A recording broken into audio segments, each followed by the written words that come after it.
सन 2045 में धरती एक तबाही वाले रणभूमि में बदल चुकी थी, जहां इंसानियत का आखिरी दांव उन दानवी राक्षसों के खिलाफ चल रहा था जो हर ओर मौत बरसा रहे थे।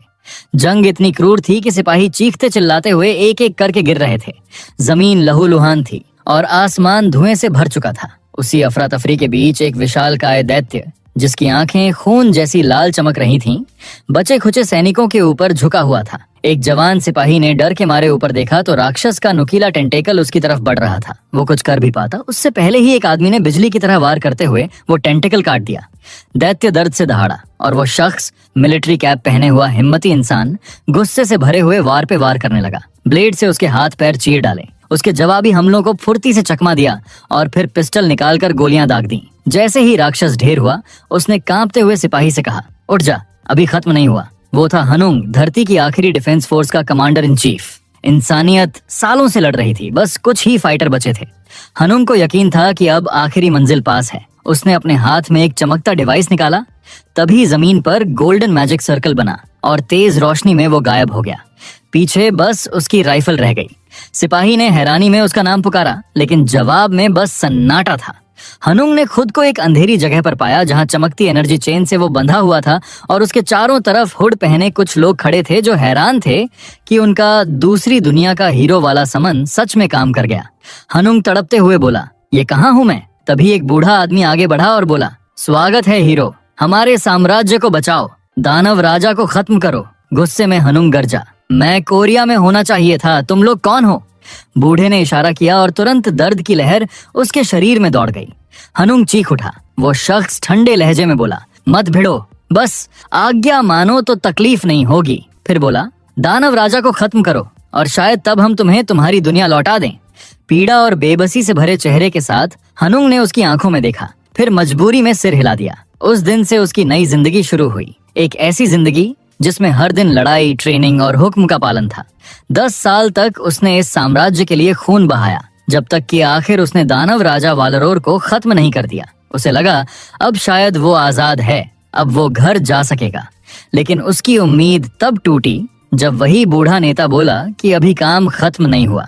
साम्राज्य को चुनौती देने वाले विद्रोही अब भी जिंदा हैं और अब उसका अगला टारगेट है एक योद्धा। बॉटल, उसने कहा, उसे खत्म करो, फिर तुम फ्री हो जाओगे। गुस्से से कांपते हुए भी जब जादुई ओत फिर से उसके शरीर को जला रही थी, हनुंग ने मन ही मन कहा, कॉलर पहना कुत्ता अपनी मर्जी नहीं चुनता। उसने दांत पीसते हुए उन नीचों को कोसा और फिर निकल पड़ा अगले शिकार की तरफ। टुटोनिया नाइट किंगडम के बर्बाद मैदान में उसकी और बॉटल की भिड़ंत हुई। तलवारें टकराईं, खून उछला और आखिरकार हनुंग ने उसे गिरा दिया। घायल बॉटल ने दर्द में हंसते हुए कहा, मूर्ख हो तुम, साम्राज्य की बात मानकर खुद को खो दिया।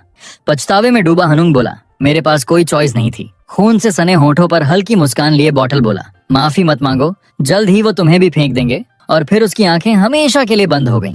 हनुंग ने आसमान की तरफ देखा, दिल में बस एक ही बात घूम रही थी, शायद अब सच में मैं घर जा सकूं। लेकिन तभी पीछे से काउंट ब्रैंडनबर्ग आया और ठंडी बेरहमी से तलवार उसकी पीठ में घोंप दी। उसके चेहरे पर एक खौफनाक मुस्कान थी, जैसे किसी जीत का जश्न मना रहा हो। दर्द में तड़पते हुए हनुंग ने पीछे देखा और पहचान लिया, वो था ब्रैंडनबर्ग, उसका धोखेबाज साथी। ब्रैंडनबर्ग ने ताना मारते हुए कहा, वाह हनुंग, तुमने साम्राज्य के वफादार शिकारी कुत्ते की तरह बहुत बढ़िया काम किया।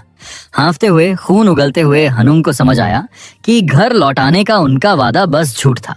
ब्रैंडनबर्ग ने तिरस्कार से कहा, हम तुम्हें जाने क्यों देंगे? शिकारी कुत्ते का काम बस काटना होता है, आजादी नहीं। और फिर उसने तलवार को उसकी छाती में बेरहमी से मरोड़ दिया। अलविदा साम्राज्य के सबसे वफादार कुत्ते, वो बोला, जबकि हनुंग जमीन पर गिर पड़ा। मरते मरते हनुंग ने आखिरी बार आसमान की तरफ देखा और भीतर जलते गुस्से से फुसफुसाया, मैं तुम्हें नहीं भूलूंगा, तुम सबको नर्क में ले जाऊंगा। उसी पल उसकी छाती से नीली तेज रोशनी फूट पड़ी, मानो किसी नई किस्मत का दरवाजा खुल गया हो। उस रात एक जिंदगी खत्म हुई और दूसरी शुरू। हनुंग ने अपनी आंखें खोली तो पाया कि वो एक नवजात बच्चे के रूप में किसी खूबसूरत औरत की बाहों में था। वो मुस्कुराई और बोली, मैं तुम्हारी माँ हूँ। उसके पीछे एक लंबे काले बालों वाला आदमी खड़ा था, जिसकी आंखें गहरी और रहस्यमय थीं। हनुंग ने महसूस किया, मैं इस चेहरे को जानता हूँ। तभी उसे एहसास हुआ, वो था ड्यूक सैक्सन, महाद्वीप का सबसे बड़ा नेक्रोमेंसर। और यहीं उसे समझ आया कि अब वो नेक्रोपोलिस में है, वो जगह जो प्रतिबंधित जादू की राजधानी है, वही साम्राज्य जिसका वो कभी गुलाम था। तभी हवा में जादुई आवाज गूंजी, stone of reincarnation activated successfully. Hanung के चेहरे पर हल्की मुस्कान आई। यही था उसका आखिरी दांव, मनहूस लेकिन आखिरी उम्मीद। वो जानता था कि इस पत्थर के जरिए वो फिर से जन्म ले सकता है, बस शरीर कौन सा मिलेगा ये किस्मत पर छोड़ना था। और अब किस्मत ने उसे क्या दिया था? सैक्सन ड्यूकल फैमिली का पहला बेटा, साम्राज्य के टॉप नोबल हाउस में जन्म। अंदर ही अंदर उसने सोचा, सुनहरी चम्मच लेकर पैदा हुआ हूँ, बढ़िया, अब खेल उल्टा चलेगा। उसके भीतर बदले की आग फिर से जल उठी। बड़े होकर जब मैं नेक्रोमेंसी में मास्टर बन जाऊंगा तब इस साम्राज्य के हर कमीने को मिटा दूंगा। पर बाहर की दुनिया कुछ और ही सोच रही थी। उसकी नई माँ डचेस चौंक कर बोली, ये रो क्यों नहीं रहा? नर्स ने बच्चे की सांस जांची और बोली, सब ठीक है, बस थोड़ा अजीब है। ड्यूक सैक्सन ने भौहें चढ़ाई। जो बच्चा रोता नहीं वो अशुभ संकेत होता है। नर्स ने कहा, ओह ऐसा नहीं है ड्यूक साहब, अगर आप चाहें तो हल्का सा थप्पड़ मार दूं, रो पड़ेगा। और बिना सोचे उसने बच्चे की पीठ पर हल्का सा थप्पड़ जड़ दिया। अंदर से उबलते हुए हनुंग ने जिद में फैसला किया, नहीं रोऊंगा, चाहे कुछ भी हो। माँ बाप ने एक दूसरे को देखा, फिर हंसे। डचेस बोली, लगता है बेटे ने तुम्हारा जिद्दी स्वभाव विरासत में लिया है। फिर उसने बच्चे को अपनी बाहों में लिया, हाथ उठाया, मगर थप्पड़ नहीं मारा। उसके बजाय उसने बस हल्के से उसके सिर पर हाथ फेरा। वो स्पर्श गर्म, मुलायम, सच्चा हनुंग के अंदर तक उतर गया, जैसे उसके अंदर के सारे जख्म किसी पल के लिए थम गए हों। उसकी यादों की बाढ़ लौट आई, खून, दर्द, धोखा, जंग, और अब ये एक मासूम सुकून देने वाला हाथ जो बस प्यार दे रहा था। उसके दिल की सारी दीवारें टूट गईं और फिर पहली बार इतने सालों बाद उसकी आंखों से आंसू निकल पड़े। वो जोर से रोने लगा, सच में एक बच्चे की तरह। माँ ने उसे कसकर पकड़ लिया। पिता ने मुस्कुराकर कहा, अब लगता है ये सच में हमारा बेटा है। वक्त गुजरा, 8 साल बीत गए। हनुंग अब डेल सैक्सन तेजी से बड़ा हुआ। ड्यूक एलन सैक्सन और डचेस हर शाम बैठकर सोचते कि वक्त कितनी जल्दी निकल गया। डचेस मुस्कुराकर बोली, हमारा बेटा 4 साल की उम्र से किताबों से अलग ही नहीं हुआ। ड्यूक हंसे और बोले, शायद उसका ये नेचर मुझ पर गया है। डचेस प्यार से बोली, हाँ, और उसका जादू में इंटरेस्ट भी। लेकिन उन्हें क्या पता था, उनका बेटा अब भी वो योद्धा था जिसने मौत को भी ठुकराया था, और अब उसका असली बदला बस शुरू होने वाला था। डचेस का चेहरा अचानक गंभीर हो गया। उसने ड्यूक को याद दिलाया, एलन, तुमने वादा किया था कि डेल को नेक्रोमेंसी कभी नहीं सिखाओगे, याद है ना? कमरे में पल भर को सन्नाटा छा गया। तभी सीन बदलता है। भव्य लाइब्रेरी में छोटा डेल यानी हनुंग की नई जिंदगी का रूप गहरी तल्लीनता से किताबों में डूबा हुआ था। उधर उनके कमरे में डचेस को राहत मिली कि एलन ने अपना वादा नहीं भुलाया। वो मुस्कुराकर बोली, बस याद रखना, हमारा बेटा उस अंधेरे रास्ते पर नहीं जाना चाहिए। ड्यूक ने सिर हिलाते हुए कहा, चिंता मत करो, मैं जानता हूँ। वैसे मैंने उसके जन्मदिन के लिए कुछ खास सोचा है। तभी दरवाजे पर जोरदार दस्तक हुई और एक घबराई हुई नौकरानी लगभग गिरती पड़ती अंदर आई। डेल के साथ कुछ हुआ है। आवाज सुनते ही दोनों घबरा गए। वो दौड़ते हुए गलियारे में निकले। डेल बेटा, आवाजें दीवारों में गूंज उठी। जैसे ही वे स्टडी रूम में पहुंचे उन्होंने देखा डेल जमीन पर गिरा हुआ है। उसके पूरे शरीर से नीली मना की लहरें फूट रही थीं। हवा कांप रही थी। डचेस चीख उठी, डेल मेरे बच्चे, तुम ठीक हो? वो उसके पास झुककर हिलाने लगी। डेल ने थके हुए स्वर में कहा, माँ मैं ठीक हूँ। लेकिन ड्यूक सैक्सन चुपचाप खड़ा था। उसकी आंखें चौड़ी थीं। उसके चेहरे पर हैरानी थी। 8 साल की उम्र में इतनी मना रिलीज? उसने खुद से बुदबुदाया। डेल ने पिता की नजदीकी से खुद को छुड़ाने की कोशिश की, लेकिन वो उसके सामने आकर झुक गया और पूछा, अभी जो हुआ क्या वो तुम्हारी मना थी? हनुंग के अंदर सन्नाटा छा गया। चूक गया मैं, बहुत जल्दी दिखा दिया। वो डर गया कि कहीं उसकी सच्चाई सामने ना आ जाए। लेकिन फिर कुछ अजीब हुआ। ड्यूक का चेहरा धीरे धीरे कठोरता से बदलकर गर्व में तब्दील हो गया। उसने मुस्कुराकर कहा, मेरे बेटे से यही उम्मीद थी। उसने डेल के सिर पर हाथ फेरा और हल्के से कहा, अफसोस, मैं खुद तुम्हें नेक्रोमेंसी नहीं सिखा सकता। ये सुनते ही डेल के दिल में फिर उथल पुथल मच गई। अगर दुनिया का सबसे बड़ा नेक्रोमेंसर मुझे नहीं सिखाएगा तो मैं बदला कैसे लूंगा? तभी माँ ने धीरे से उसके बाल सहलाते हुए कहा, अब जाओ, थोड़ा आराम करो।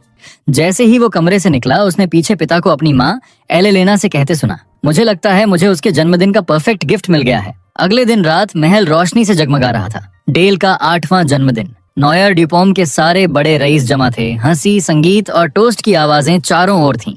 लेकिन दूसरे माले की बालकनी पर डेल अकेला बैठा नीचे भीड़ को देख रहा था। आंखों में थकान थी। अंदर से वो सोच रहा था, अजीब लगता है, इतने साल इस्तेमाल हुआ, अब लोग मुझे ऐसे प्यार से देख रहे हैं जैसे मैं कोई खजाना हूँ। उसका दिमाग 2 दिन पहले की घटना पर चला गया जब उसकी मना बेकाबू हो गई थी। अब उसे समझ आया कि वो तब हुआ जब उसने the life of the hero from underworld नाम की किताब पढ़ी थी, जो उसकी पुरानी जिंदगी की यादें वापस ले आईं। वो सोचने लगा, अगर मुझे बदला लेना है तो नेक्रोमेंसी छोड़ना बेकार होगा। वो माथा पकड़कर सोचने लगा, पिता को कैसे मनाऊं? उन्हें कुछ भी नहीं सिखाना कहते हुए देखना नामुमकिन है। तभी उसे पिता के गिफ्ट की बात याद आई। क्या पता वही मौका हो। उसकी सोच अचानक टूटी जब उसकी माँ एलेना सीढ़ियां चढ़ते हुए उसके पास आई। उसके साथ एक रहस्यमयी हुड पहने औरत थी। एलेना मुस्कुराई। हैप्पी बर्थडे मेरे बेटे। डेल ने हल्की मुस्कान दी और पूछा, माँ ये कौन है? तभी वो औरत आगे बढ़ी और अपना हुड हटाया। उसके लंबे नीले बाल चांदनी में चमक रहे थे, आंखों में शांति थी। एलेना ने कहा, डेल मिलो, ये हैं सोफिया, ब्लू मैजिक टावर की एल्डर और वाटर एट्रीब्यूट मैजिक की मास्टर। डेल के चेहरे पर हैरानी साफ थी। उसकी माँ मुस्कुराई और बोली, तुम्हारा बर्थडे गिफ्ट यही है, तुम्हारी नई टीचर। सोफिया ने सिर झुकाकर नमस्ते किया और एलेना ने बेटे को आंख मारी। डेल अंदर से सुन्न हो गया। ये तो वाटर मैजिक मास्टर हैं।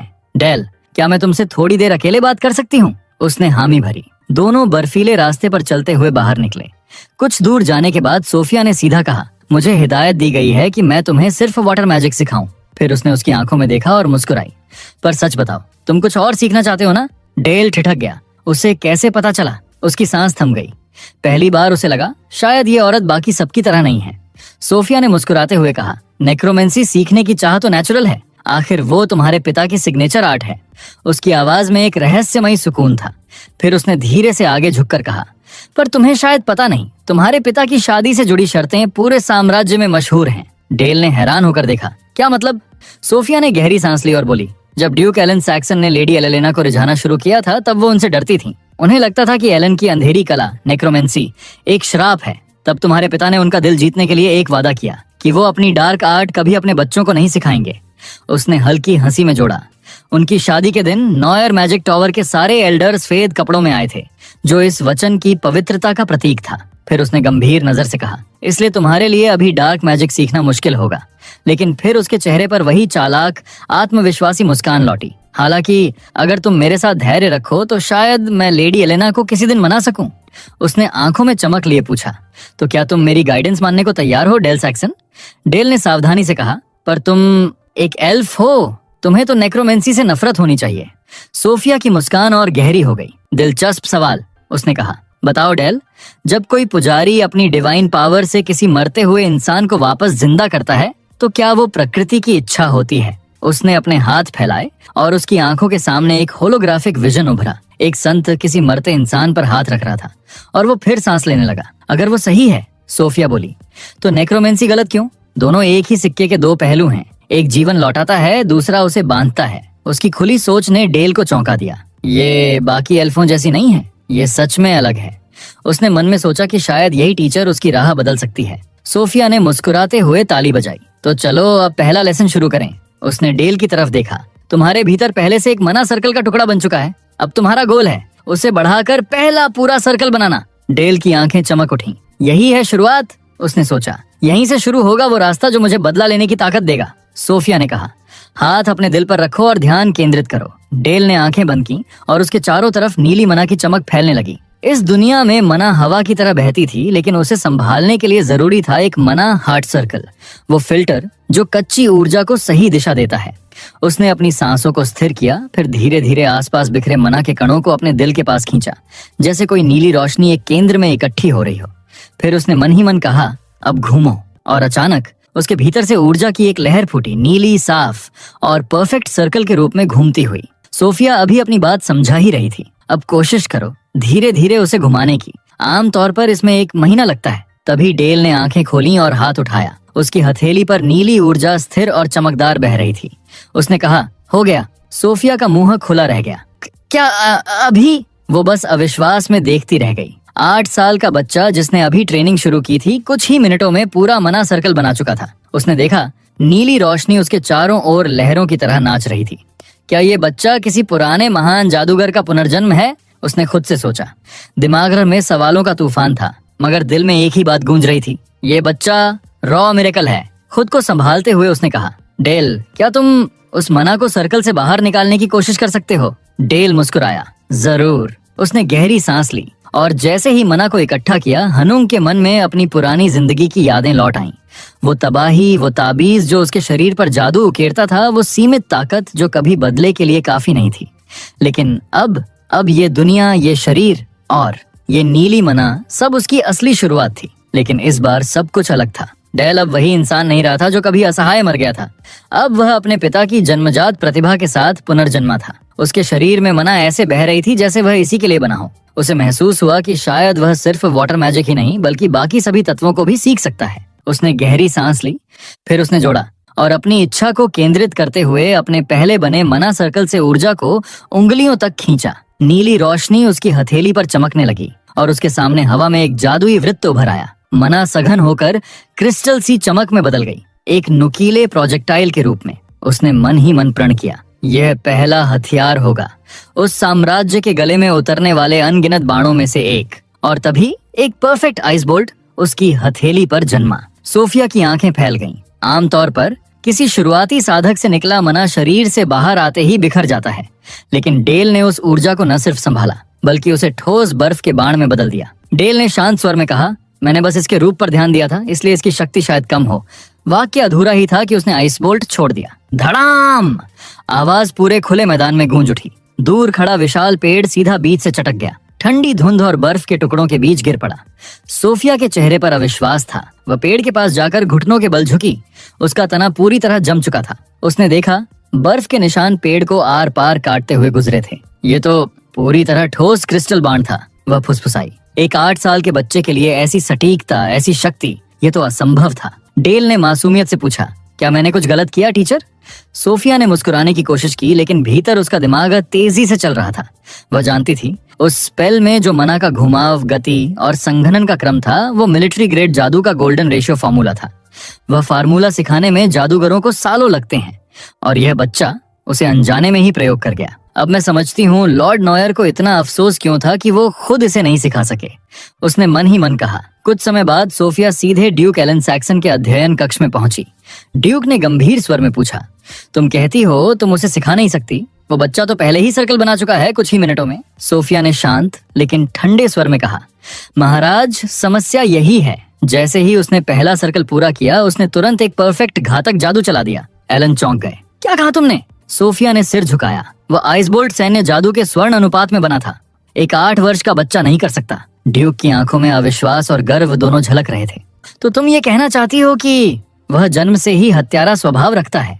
सोफिया ने उसकी आंखों में देखते हुए जवाब दिया, नहीं, मैं कह रही हूँ कि उसमें जन्मजात मारने की प्रतिभा है। कमरे में कुछ पल सन्नाटा छा गया। ड्यूक ने भौहें तानी। तो क्या तुम ब्लू मैजिक टॉवर की गैर हिंसक एल्डर होकर ऐसे बच्चे को सिखाने से इनकार करोगी? सोफिया मुस्कुराई, धीरे धीरे सिर हिलाते हुए बोली, इनकार? नहीं महाराज, इसके उलट मुझे लगता है कि मैं ही एकमात्र व्यक्ति हूँ जो इस प्रतिभा को रक्त की राह से हटाकर प्रकाश की राह पर ले जा सकती हूँ। अगर उसे सही दिशा नहीं दी गई तो एक दिन पूरा साम्राज्य उसके नाम से कांपेगा।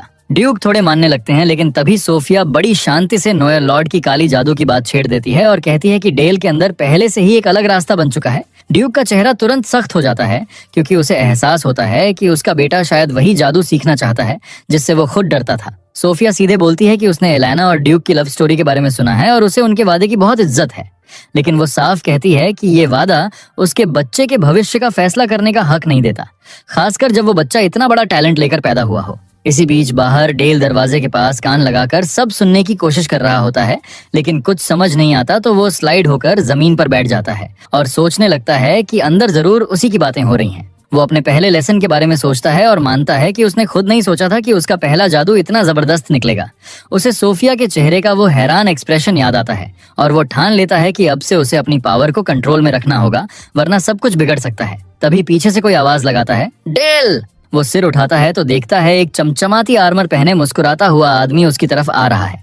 डेल की आंखें चमक उठती हैं और वो खुशी से बोलता है, अंकल हेलमेट। हेलमेट हंसते हुए पूछता है, छोटे मालिक फर्श पर क्या कर रहे हो? डेल मस्ती में पूछता है, अंकल आप कहाँ थे? हेलमेट हंसकर बोलता है, ड्यूकल फैमिली की प्रोटेक्शन कर रहा था और कुछ डरावने मॉन्स्टर पटका दिए। फिर वो डेल को गोद में उठा लेता है और डेल हंसते हुए कहता है, आप डंगन में लड़ाई कर रहे थे ना? हेलमेट मुस्कुराता है, लेकिन डेल के चेहरे पर हल्की उदासी उतर आती है क्योंकि उसे पता है ये लड़ाइयाँ कितनी खतरनाक होती हैं। इस दुनिया में डंगन और मॉन्स्टर सबसे बड़ा खतरा है। हर इलाके के नाइट्स अपनी जान देकर इन्हें साफ करते हैं और सैक्सन डची की हालत तो बाकियों से कई गुना ज्यादा खराब है। डेल के अंदर हानसंग की यादें अब भी जिंदा हैं और उसे याद आता है कि उसके पिछले जन्म के बाद जब हीरो ने डेमन किंग को हराया था तो साम्राज्य ने ड्यूक सैक्सन को उसी डेमन किंग की जमीन पर कब्जा करने भेज दिया था।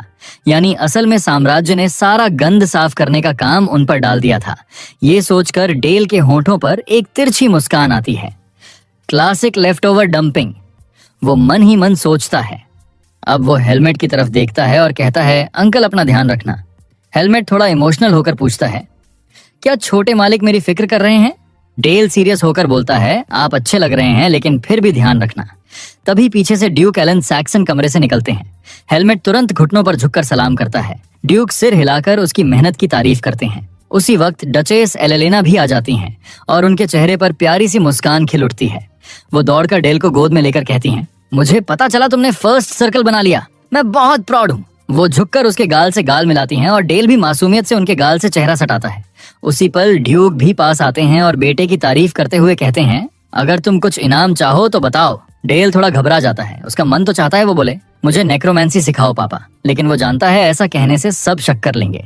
इसलिए वो कुछ सेकंड सोचता है कि एक आम बच्चा इस वक्त क्या मांगता, और फिर अचानक चमकती आंखों के साथ बोल पड़ता है, मुझे एक छोटी बहन चाहिए। पूरे हॉल में सन्नाटा छा जाता है। दोनों माता पिता लाल हो जाते हैं और एक दूसरे को देखकर शर्माते हैं। कुछ सेकंड की खामोशी के बाद ड्यूक हल्का सा हंसते हुए अटकते शब्दों में कहते हैं, हम कोशिश करेंगे। पीछे खड़े हेलमेट और दूसरे नाइट्स अपनी हंसी रोकने की कोशिश करते हुए मुंह ढक लेते हैं। उस रात डेल अपने बिस्तर पर लेटा सोचता है कि आज का दिन कितना लंबा था। वो जम्हाई लेते हुए सोचता है, कसम से बच्चे बनकर एक्टिंग करना भी खुद में एक जंग है। डेल अपने बिस्तर पर लेटा हुआ थकान से चूर था। पहली बार अपने छोटे से शरीर से जादू इस्तेमाल करने का असर उसे गहराई तक महसूस हो रहा था। पलकों पर नींद का बोझ बढ़ता जा रहा था कि तभी उसका चैन एक भयानक दुस्वप्न से टूट गया। वो खुद को फिर अपने पिछले जन्म में देखता है। वही विश्वासघात, वही दर्द। उसके सामने काउंट ब्रैंडनबर्ग का भूतिया चेहरा उभरता है। उसकी आवाज जहर जैसी लगती है। वो ताने मारता है, क्या हुआ हानुंग, नया जन्म लेकर इतने आराम से जी रहे हो कि अपनी कसम भी भूल गए? उसकी बातों में ठंडी नफरत टपकती है। क्या बदले की आग अब ठंडी पड़ गई? ब्रैंडनबर्ग की आंखें चमकती हैं जब वो डरावनी हंसी के साथ कहता है, साम्राज्य तुम्हें ढूंढ लेगा, चाहे तुम कहीं भी छिप जाओ, वो तब तक नहीं रुकेगा जब तक तुम्हारा हर निशान मिटा न दे। ये शब्द डेल के अंदर तक झकझोर देते हैं और वो चीख के साथ नींद से जाग जाता है। उसका शरीर कांप रहा होता है, पसीने से लथपथ, और तभी उसके सीने से नीली मना की एक जंगली लहर फूट पड़ती है। वो दर्द से कराह उठता है, अपने सीने को पकड़कर घुटनों के बल गिर जाता है। महसूस करता है जैसे दिल फटने वाला हो। उसे पता है ये क्या है, मना रैम्पेज, जब कोई जादूगर अपने जादू पर काबू खो देता है। कमबख्त साम्राज्य, वो दांत भींचकर बड़बड़ाता है। गुस्से और बेबसी से भरकर कमरे से बाहर भागता है। सोचता है ठंडी रात की हवा शायद कुछ राहत दे दे, लेकिन बाहर आते ही हालात और बिगड़ जाते हैं। हवा उसके अंदर की आग को ठंडा नहीं करती बल्कि और भड़काती है। उसकी सांसें टूटने लगती हैं। मना उसके पूरे शरीर में हिंसक रूप से घूम रही होती है। तभी एक शांत और स्थिर आवाज आती है, लगता है हालात थोड़े टफ हैं तुम्हारे लिए। डेल चौंक कर सिर उठाता है। सामने सोफिया खड़ी होती है। उसकी आंखों में कोई डर नहीं, बस गहरी समझ। वो धीरे से आगे बढ़ती है, स्थिति को देखकर कहती है, ये मना रैम्पेज है, तुम्हारी टैलेंट वाकई जबरदस्त है, लेकिन तुम्हारे अंदर जो अंधेरा मैं महसूस कर रही हूँ वो खतरनाक भी है। फिर वो बिना कुछ कहे अपना हाथ उसके सीने पर रखती है और अपनी शांत मना की लहर उसके अंदर भेज देती है। उसकी मना धीरे धीरे डेल के अंदर के तूफान को काबू में करने लगती है। सोफिया के मन में एक विचार दौड़ता है, अगर इस बच्चे के अंदर की नफरत कभी पूरी तरह जाग गई तो उसे कोई रोक नहीं पाएगा। कुछ ही पलों में डेल के शरीर से हिंसक नीली ऊर्जा सिमटकर एक छोटी सी स्थिर मना ऑनर में बदल जाती है, जो अब उसकी हथेलियों में शांत चमक रही होती है। वो गहरी सांस लेकर नीचे देखता है। राहत उसके चेहरे पर साफ झलकती है। सोफिया उसका नाम पुकारती है। उसका चेहरा बेहद गंभीर है।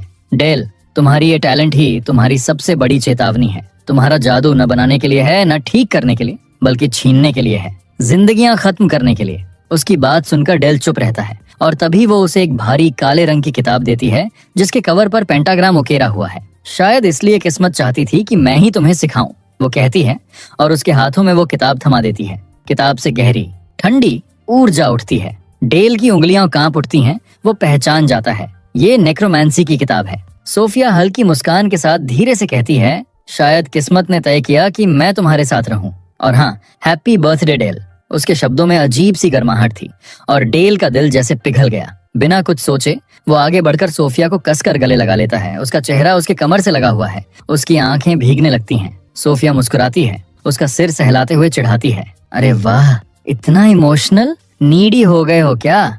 कुछ दिन बाद बर्फ से ढके मैदान में सोफिया डेल को अगले लेसन के लिए लाती है। आज तुम्हारा टारगेट है खरगोश, वो कहती है। डेल थोड़ा हैरान होकर दोहराता है, खरगोश? सोफिया सिर हिलाती है। हाँ, अपने पिता के साथ शिकार की याद करो, उसी फोकस को अपने जादू में डालो। डेल चुपचाप सिर हिलाता है और जादू का सर्कल बनाता है। उसकी निगाह एक सफेद खरगोश पर टिक जाती है। वो गहरी सांस लेता है और नीले ऊर्जा के बाण को हवा में छोड़ देता है। पल भर में वो बर्फीला बाण खरगोश को चीर देता है, एक सटीक और घातक वार। सोफिया शांत चेहरे से सब देखती है। उसकी आंखें उस बच्चे पर टिकी हैं जो अभी अभी किसी की जान ले चुका है, लेकिन उसके हाथ नहीं कांप रहे, चेहरे पर कोई झिझक या पछतावा नहीं। वो सोचती है, ये बच्चा बिल्कुल खतरनाक रूप से शांत है। सोफिया धीरे से उसका नाम पुकारती है। अब अगला पार्ट शुरू करें। डेल तुरंत सीधा होकर ध्यान लगाता है। सोफिया उसके सामने बर्फज पर खड़ी होकर कहती है, डेल, क्या तुम जानते हो कि एक ही जादू दो अलग अलग जादूगरों के हाथों में अलग अलग रूप क्यों लेता है? डेल ईमानदारी से सिर हिलाता है। नहीं मैडम। सोफिया मुस्कुराती है। वो मुस्कान न तो पूरी तरह कोमल है, न पूरी तरह सख्त, क्योंकि जादू दर्पण है। ये हमारे मन का प्रतिबिंब है। जो हमारे हृदय में है वही मना उसे आकार देता है। उसकी हथेलियां हल्के नीले रंग की रोशनी से चमक उठती हैं। हवा में जल की पतली धारें उभरती हैं, जो उसके चारों ओर घूमकर धीरे धीरे एक शांत लहर बनाती हैं। वह कहती है, देखो, ये मेरा जल जादू है, कोमल लेकिन स्थिर।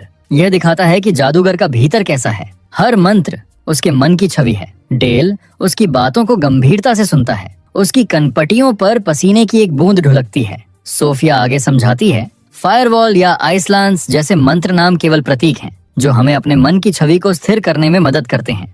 महान जादू टावरों में जो शिक्षा दी जाती है वो इसी सिद्धांत पर आधारित है। वह हाथ उठाकर समझाती है, लाल टावर के जादूगरों की ज्वाला आक्रामक होती है, विध्वंसक। वहीं नीले टावर, मेरे टावर का जल जादू लचीला और अनुकूलनशील है। हर टावर की विचारधारा उसकी जादू की प्रकृति में झलकती है। काले नोयर टावर में अंधकार और मृत्यु की समझ सिखाई जाती है। सफेद टावर में प्रकाश और पवित्रता, और हरे टावर में जीवन और प्रकृति की लय। वह कुछ क्षण के लिए रुकती है, फिर हल्का सा हंसती है।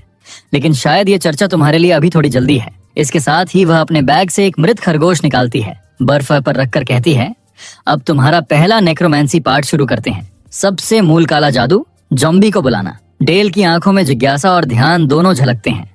वह हाथ बढ़ाता है और उसकी हथेलियों से गहरी छायादार मना बहने लगती है।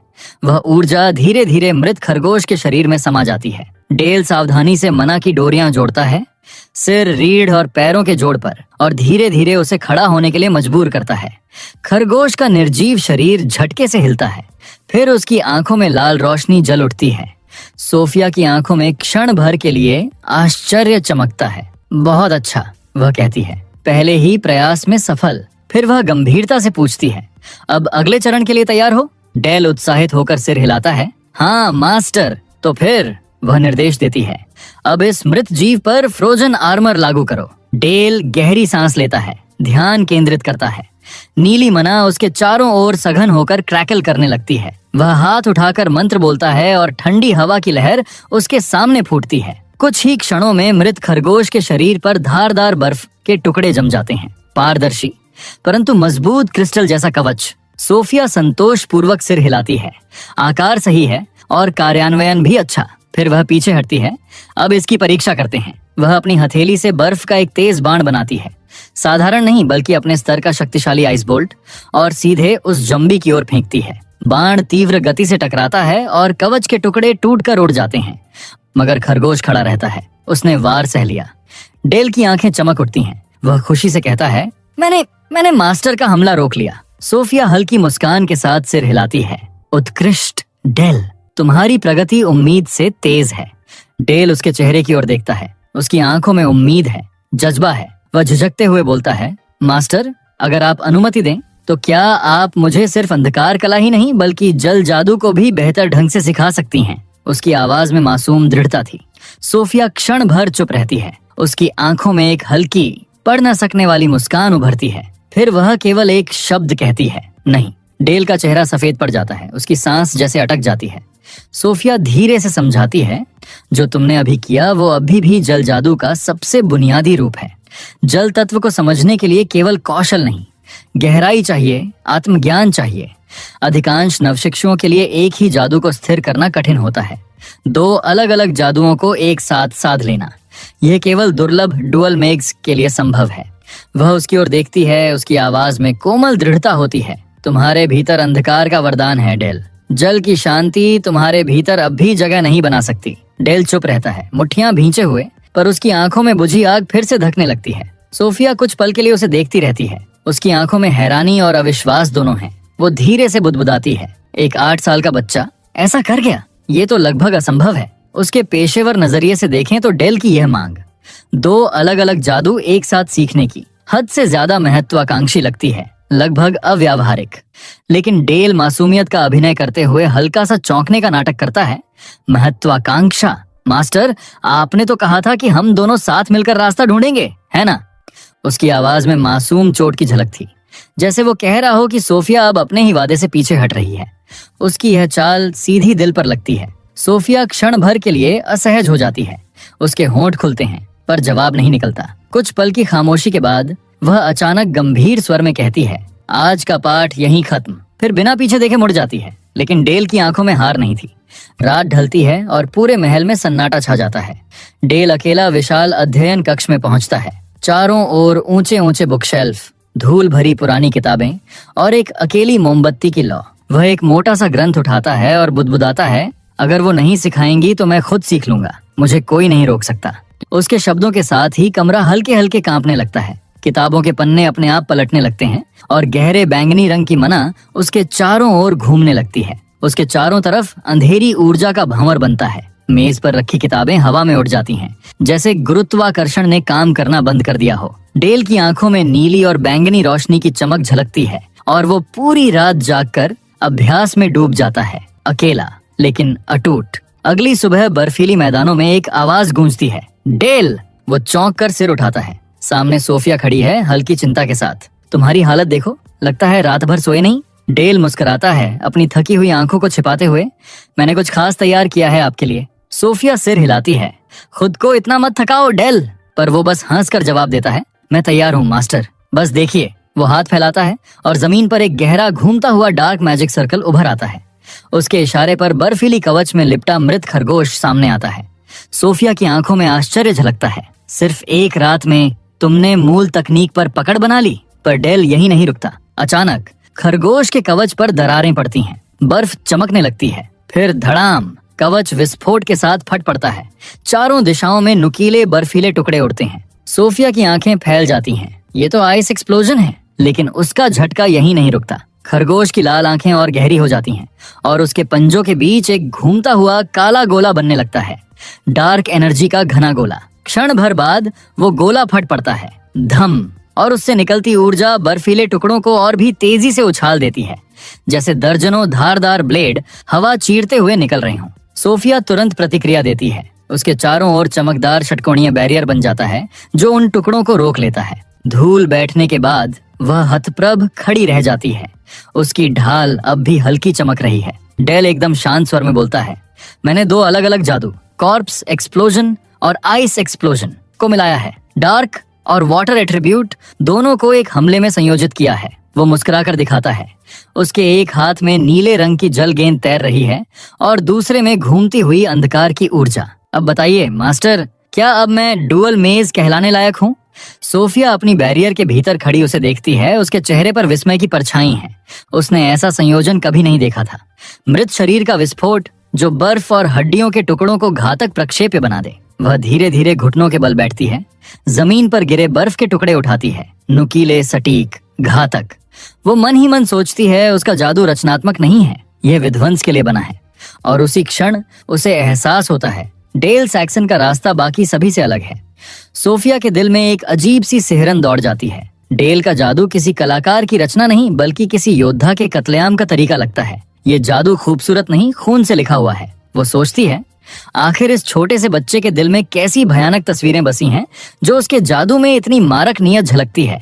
उसी पल डेल का चेहरा बदलता है, हैरानी से खुशी में। वो उछलकर पुकारता है, अरे अंकल हेलमेट! दूर बर्फीली राह पर एक चमकदार कवच में सवार योद्धा घोड़े पर आता दिखता है। पीछे पूरी ब्लैक कैवेलरी की टुकड़ी, जिनकी लांस पर नीली आभा झिलमिला रही है। ये हैं सैक्सन ड्यूकी की सबसे घातक फोर्स। वो लोग जो अकेले ही किसी भी दानव दल को ध्वस्त कर सकते हैं। उनके कप्तान सर हेलमेट। पूरे महाद्वीप के 7 महान तलवारबाजों में से एक हैं। डेल दौड़कर उनके पास जाता है, उसकी आंखों में चमक। क्या अभी अभी डंजन से लौटे हो? हेलमेट मुस्कुराता है। हाँ छोटे मालिक, हमने एक झुंड राक्षसों को ढेर किया, तुम्हारे लिए थोड़ी ट्रॉफियां भी लाई हैं। डेल तुरंत बोल उठता है, तो अब आप मुझे तलवार चलाना सिखाएंगे ना? आपने वादा किया था।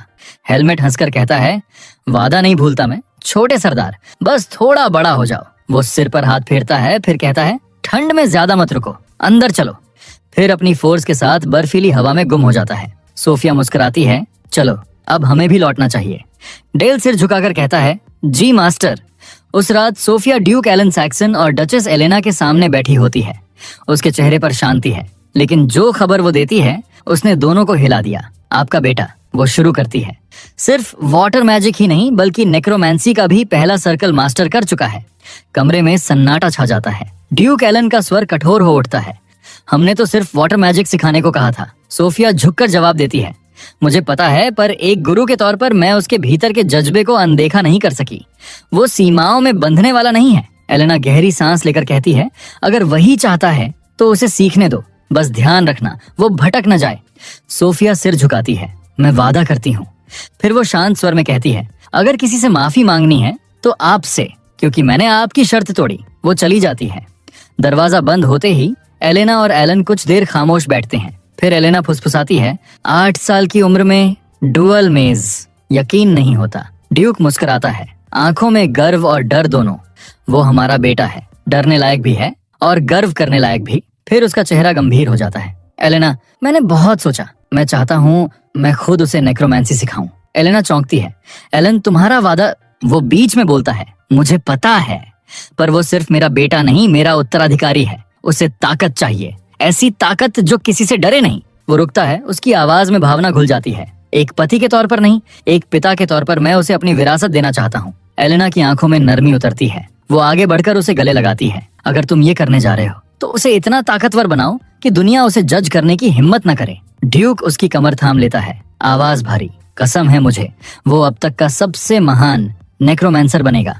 अगली सुबह ड्यूकल कैसल के नीचे बने गुप्त जादुई वर्कशॉप में, जहां हवा में स्याही और मना की गंध घुली है, डेल अपने पिता के सामने खड़ा है। ड्यूक एलन सैक्सन की आंखें ठंडी हैं और पहला ही वाक्य बिजली की तरह गिरता है, डेल सैक्सन, मुझे तुमसे बहुत निराशा हुई है। अंधेरे कमरे में एक पत्थर की मेज पर मरा हुआ खरगोश पड़ा था और ड्यूक एलन गुस्से में अपने बेटे डेल से पूछ रहा था कि वो मरे हुओं को जिंदा कैसे कर रहा है, जबकि उसे ये तक नहीं पता कि वो किस चीज को कंट्रोल कर रहा है।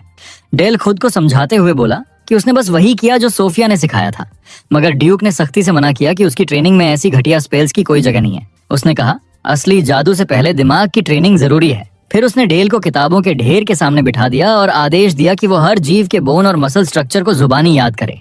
दिन रात मेहनत के बाद जब डेल ने पूरा एनाटॉमी टेक्स्ट याद कर लिया तो ड्यूक ने उसे एक भारी जादुई किताब थमाई और बोला, बेसिक्स पूरे हो गए, अब असली प्रैक्टिकल टाइम है।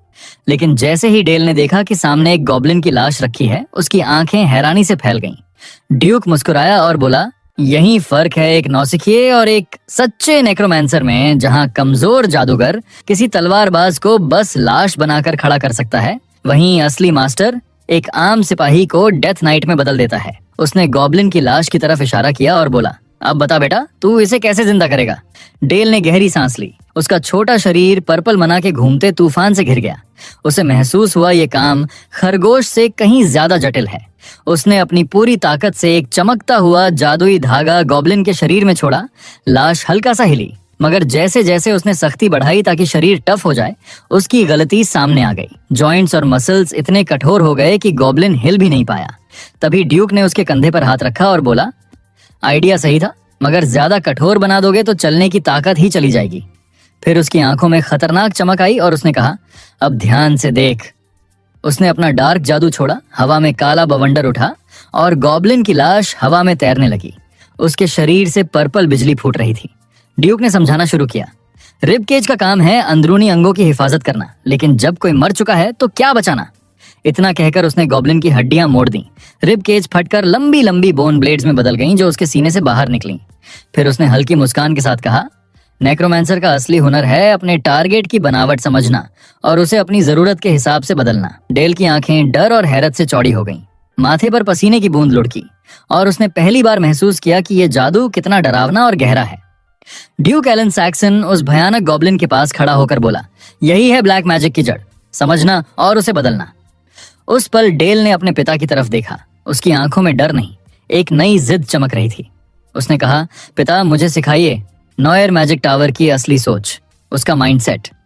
और ड्यूक के चेहरे पर पहली बार एक संतुष्ट मुस्कान उभरी, जैसे उसने अपने बेटे में वो आग देख ली हो जो एक दिन उसे असली मास्टर बनाएगी।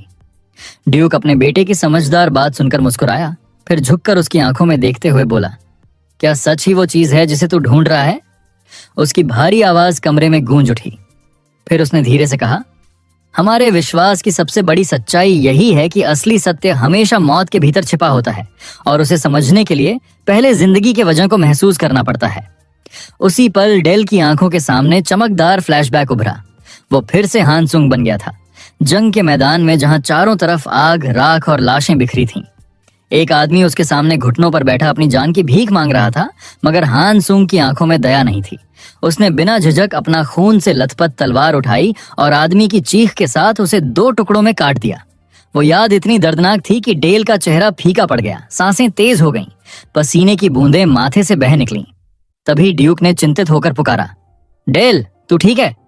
डेल ने कांपते हुए कहा, हाँ मैं ठीक हूं। फिर एक पल को उसकी आंखों में पुराने हान सूंग की ठंडी नजर झलकी और उसने ज्यादा सख्ती से दोहराया, मैं सच में ठीक हूं। अकेला खड़ा उस अंधेरे वर्कशॉप में वो अपनी जगह जमे रहा, जबकि दुनिया जैसे उसके चारों ओर घूम रही थी। उसने खुद से चुपचाप कहा, हाँ मैं ठीक हूं। कुछ हफ्ते गुजरे। ड्यूक एलन सैक्सन के अपने बेटे को डार्क आर्ट सिखाने की खबर पूरे साम्राज्य में आग की तरह फैल गई। नोबल्स और जादूगर सब हैरान थे, क्योंकि उसने अपनी पत्नी से किया गया पवित्र वादा तोड़ दिया था। अब सबकी निगाहें डेल पर थीं। कहीं लाल बालों वाला चालाक नौजवान, कहीं सख्त चेहरे वाला ग्रे बालों का लॉर्ड, तो कहीं कोई चालबाज डायन। हर कोई उस लड़के की चर्चा कर रहा था जो मौत से खेलना सीख रहा था। इस बीच डेल की ट्रेनिंग अब तलवारबाजी पर आ गई थी और वो अपने अंकल हेलमेट के साथ लकड़ी की तलवार से द्वंद्व कर रहा था। उनकी तलवारों की टकराहट से कमरा गूंज उठा। हेलमेट, जो एक अनुभवी स्वॉर्ड मास्टर था, हर वार को मुस्कुराते हुए रोक रहा था, लेकिन डेल की आंखों में एक अजीब जुनून था। वो एक मौका ढूंढ रहा था। अचानक हेलमेट ने तेज अटैक किया, मगर डेल ने लाइट स्टेप से बचकर हवा में घूमते हुए पलटवार किया। उसका वार इतना अप्रत्याशित था कि हेलमेट की आंखें चौड़ी रह गईं और उसका हथियार उसके हाथ से छूट गया। हेलमेट जोर से हंसा, कमाल था लड़के। लेकिन डेल ने हल्की मुस्कान के साथ कहा, आपने जानबूझकर तलवार छोड़ी है ना? हेलमेट ने सिर हिलाया, नहीं बेटा, मैं सच में चौंक गया था। मैंने वो मूव्स इस्तेमाल किए जो असली जंग में किसी को मार सकते हैं। तू तो बच गया। उसने डेल की तारीफ करते हुए कहा, तेरी तलवारबाजी इतनी बढ़िया है कि अफसोस होता है तू जादूगर बनने वाला है। फिर उसने डेल के कंधे पर हाथ रखकर समझाया, तुझे इतनी मेहनत की जरूरत नहीं है। जादूगरों के पास हमेशा नाइट्स होते हैं जो उनकी हिफाजत करते हैं। वो झुककर उसके घायल हाथों की पट्टियां ठीक करने लगा और बोला, इतना दर्द क्यों झेल रहा है बेटा? डेल ने अपने हाथों को देखा, फिर हल्की मुस्कान के साथ बोला, कारण है अंकल, क्योंकि ड्यूक का बेटा सिर्फ गार्ड्स या डिफेंसिव मैजिक पर निर्भर नहीं रहता, उसे खुद अपनी तलवार भी चलानी आनी चाहिए। डेल ने मुस्कुराते हुए हल्के से झुककर कहा, अरे जब पूरे महाद्वीप के साथ सबसे ताकतवर स्वॉर्ड मास्टर्स में से एक मुझे सिखा रहे हो, तो ऐसी गोल्डन चांस कौन छोड़ेगा? उसकी बात सुनकर हेलमेट जोरदार ठहाका लगाकर हंसा, कमाल का जवाब दिया तूने। अगर मेरा बेटा तेरे जैसा होता तो जिंदगी में कोई अफसोस नहीं रहता। डेल ने खुशी से हवा में हाथ उठाया, जैसे उसने कोई बड़ी जीत हासिल कर ली हो। दोनों की हंसी से पूरा मैदान गूंज उठा। तभी पीछे से एक कोमल आवाज आई, लगता है मेरे दोनों हीरो काफी खुश हैं आज। वो डचेस एलेलेना थी, जिनके चेहरे पर प्यारी सी मुस्कान थी। डेल फौरन पलटकर बोला, माँ आप यहाँ, सब ठीक है ना? उन्होंने स्नेह से कहा, बस देखने आई थी कि मेरा बेटा कितनी मेहनत कर रहा है, और एक खबर भी है। फिर हल्के से मुस्कुराते हुए पूछा, डेल याद है तूने अपने बर्थडे पर क्या गिफ्ट मांगा था? डेल ने माथे पर हाथ रखकर सोचने की कोशिश की। फिर अचानक उसे याद आया, वो दिन जब उसने अचानक कह दिया था, मुझे एक छोटी बहन चाहिए, और उसके पेरेंट्स उस वक्त हैरानी से लाल पड़ गए थे। जैसे ही याद वापस आई, उसकी आंखें चौड़ी हो गईं। तभी एलेना ने खुशी से अपना हाथ अपने पेट पर रखा और बोली, तो तैयार हो जा, अब तू बड़ा भाई बनने वाला है। डेल का चेहरा चौंक से बदलकर चमकती खुशी में बदल गया। उसने माँ से कहा, मैं वादा करता हूँ मैं उसका बहुत ख्याल रखूंगा। 10 महीने बाद शानदार तरीके से सजे कमरे में सैक्सन परिवार अपने नए नन्हे मेंबर के चारों तरफ जमा था। डेल अपने बेबी सिस्टर को देखकर जैसे दुनिया ही भूल गया था। वो आगे झुककर उसे नजदीक से देखने लगा। उसकी आंखों में प्यार और हैरानी दोनों थे। डचेस ने हंसते हुए कहा, क्या इतना दिलचस्प है इस छोटी सी जान में? डेल मुस्कुराकर बोला, माँ यकीन ही नहीं होता, ये सच में मेरी बहन है। उसने धीरे से उसकी गाल पर उंगली रखी और बोला, कितनी सॉफ्ट है। उसकी प्यारी मुस्कान देखकर ड्यूक एलन ने पूछा, पकड़ना चाहेगा उसे? डेल एकदम हड़बड़ा गया। मैं? सच में? एलेना ने धीरे से कहा। डरो मत बेटा, और बच्ची को उसके हाथों में थमा दिया। डेल ने महसूस किया उतना मुश्किल तो था ही नहीं जितना उसने सोचा था। ड्यूक मुस्कुराया। देखा, तेरी तरह लगती है। एलेना ने हंसते हुए कहा, अजीब बात है, जब मैं पकड़ती हूँ तो रोती है, लेकिन डेल के हाथों में तो बिल्कुल शांत रहती है।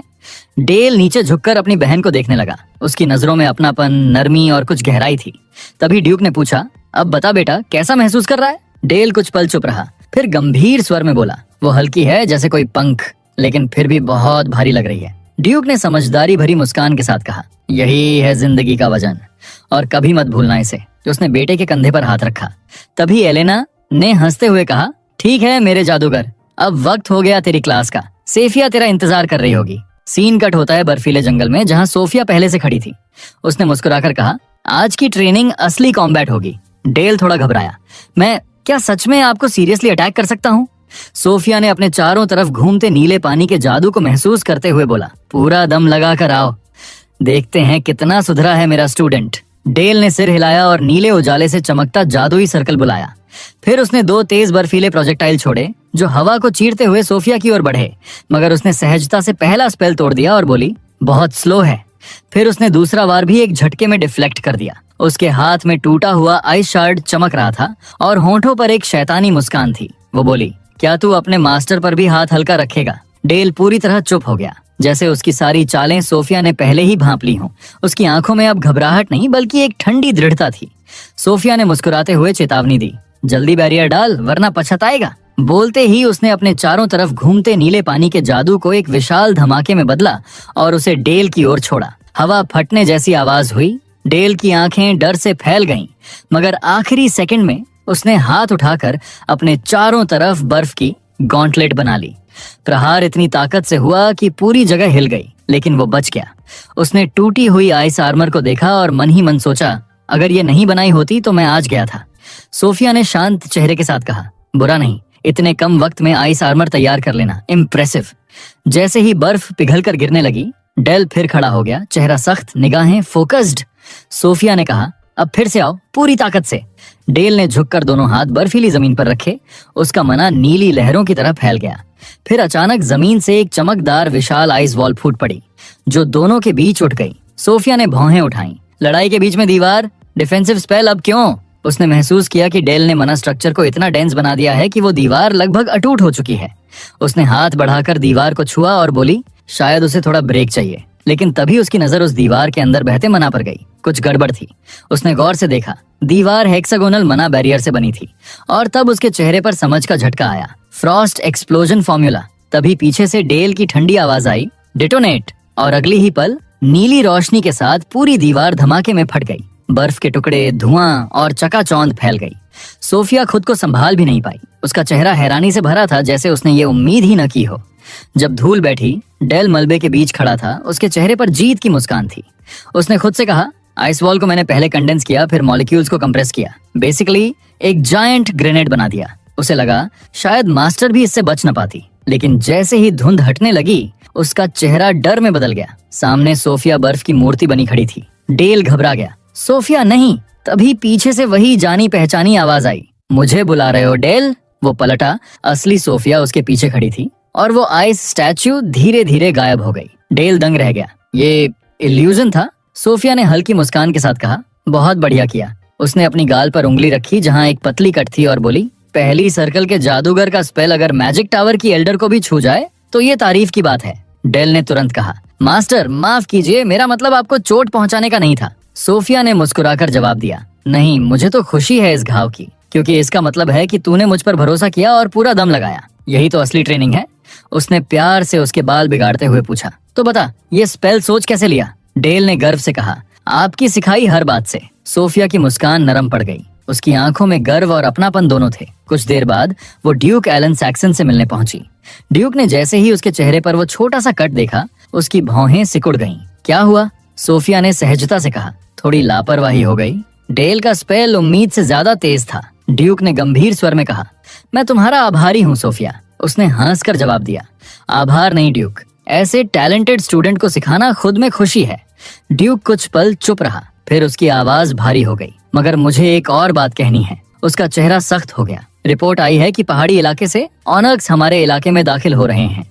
छोटी धमकी लगती है, लेकिन असली वजह कुछ और है। वो रुका, फिर बोला, मैं चाहता हूँ डेल खुद इस लड़ाई में उतरे। सोफिया के चेहरे पर हैरानी साफ झलक रही थी। उसने तुरंत विरोध किया, ड्यूक, डेल अभी असली जंग के लिए तैयार नहीं है। लेकिन ड्यूक एलन सैक्सन ने उसकी बात को नजरअंदाज करते हुए ठंडे स्वर में कहा, वो फ्रंट लाइन पर नहीं जाएगा, पर उसे अपनी जिम्मेदारी समझनी होगी। हमारे घर की शपथ है, हम इस जमीन की रक्षा करेंगे। उनके चारों तरफ काली आभा फैल गई। हवा में दबाव बढ़ गया। सोफिया समझ गई, ड्यूक का फैसला अब नहीं बदलेगा। उसने धीमी आवाज में पूछा, फिर मुझे क्या करना होगा? ड्यूक का चेहरा थोड़ा नरम पड़ा और वो बोला, मैं उसे एक आर्टिफैक्ट सौंपने जा रहा हूँ, हमारे परिवार का सबसे खतरनाक अवशेष। तुम्हें उसे सिखाना होगा कि उस ताकत को कैसे काबू में रखना है। सोफिया का चेहरा गंभीर हो गया। उसे पता था आर्टिफैक्ट्स कोई सामान्य वस्तुएं नहीं होती, वो जीवित होती हैं। वो अपने धारक से मना या जीवन शक्ति के रूप में कीमत मांगती हैं। जितना शक्तिशाली आर्टिफैक्ट, उतना शक्तिशाली आर्टिफैक्ट उतना ही घातक।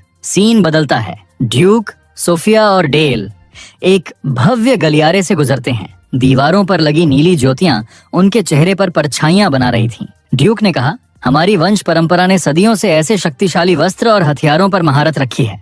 अब तुम्हारी बारी है, डेल। जैसे ही वे आर्टिफैक्ट वॉल्ट के विशाल दरवाजे तक पहुंचे, डेल की सांसें तेज हो गईं। ड्यूक ने गंभीर आवाज में कहा, अंदर जाने से पहले एक बात जान लो, जब तक तुम अंधेरे की शक्ति पर नियंत्रण नहीं पा लेते, किसी चीज को छूना मत। दरवाजा खुला। अंदर अनगिनत रहस्यमयी वस्तुएं चमक रही थीं। डेल की आंखें चौंधिया गईं। तलवारें, अंगूठियां, ढालें और बेशुमार जादुई वस्त्र, हर चीज से भारी मना लहरें उठ रही थीं। ड्यूक ने बताया, ये वो अवशेष हैं जिन्हें हमारे पूर्वजों ने डेमन किंग के क्षेत्र से जीत कर लाया था। ये किसी भी साधारण आर्टिफैक्ट से कहीं अधिक खतरनाक हैं। लेकिन जब ड्यूक ने मुड़कर देखा, डेल गायब था। ये लड़का अब कहाँ चला गया? ड्यूक की आवाज गूंज उठी। उधर डेल पहले ही वॉल्ट के भीतर गहराई में चला गया था। चारों तरफ से आवाजें आ रही थीं। हथियार उसे पुकार रहे थे। एक ढाल बोली, मुझे चुनो, मैं तुम्हारे दुश्मनों को निगल जाऊंगी। एक अंगूठी फुसफुसाई, मेरी शक्ति से तुम अमर बन सकते हो। डेल ने सबकी ओर देखा और मुस्कुराया, ये सब बहुत कमजोर हैं, मुझे और ताकत चाहिए उस बदले के लिए। तभी उसकी नजर एक काले हुड वाले क्लोक पर पड़ी, एक डिस्प्ले केस में रखा हुआ, जिसके आसपास अंधेरा खुद सांस ले रहा था। वो फुसफुसाया, शेडो क्लॉक, डुक बड़ा का आर्टिफैक्ट। कहते हैं ये परछाइयों को रूप दे सकता है, अपने धारक को अदृश्य और अजेय बना देता है।